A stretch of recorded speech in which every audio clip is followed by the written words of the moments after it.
Today we are going to show you how to unbox and set up your new Neo bike. The Neo bike is heavy, so we recommend that you have a friend to help you with the setup. Make sure that your box is laid down on its side before you begin removing the pieces. This is everything that you will need to complete the setup of your Neo bike. It is important to note that there are 3 different sizes of bolts that you will need. One 130mm bolt, one 90mm bolt, and 2 65mm bolts. The Neo bike also comes with an 8mm Allen key, a 6mm Allen key, and a Tacx 20 Allen key. First, with your friend, tilt the trainer up and install the front legs. It should fit right into place.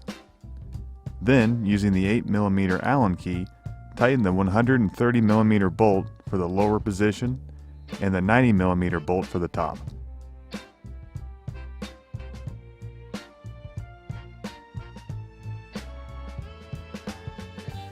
Now, with the help of your friend, tilt the trainer onto the front legs and handlebars. Put the back legs into place.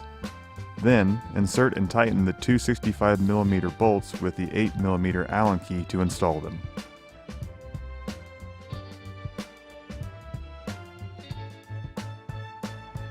Tilt the trainer onto its legs. Now you're ready to install your pedals to the trainer. There are 2 different inserts for the pedals, allowing you to select from 3 different crank lengths. For this video, we will be using the 172.5mm crank lengths, but the process is the same for whichever size of crank lengths you prefer. Insert the crank length adapter into the pedal. Then, screw your pedals into the mount.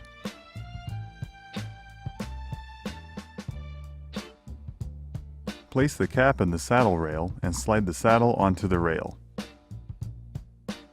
Loosen the bolts using the 6 and 8mm Allen keys and adjust the saddle to the desired height and saddle position. Once done, retighten the screws until your saddle is secure.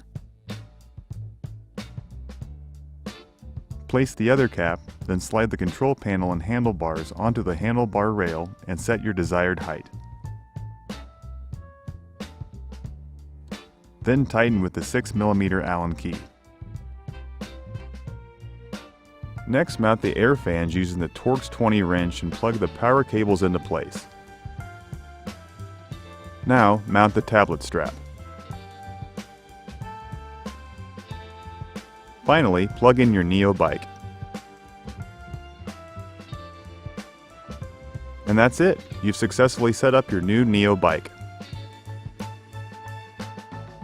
For more help, please visit support.garmin.com.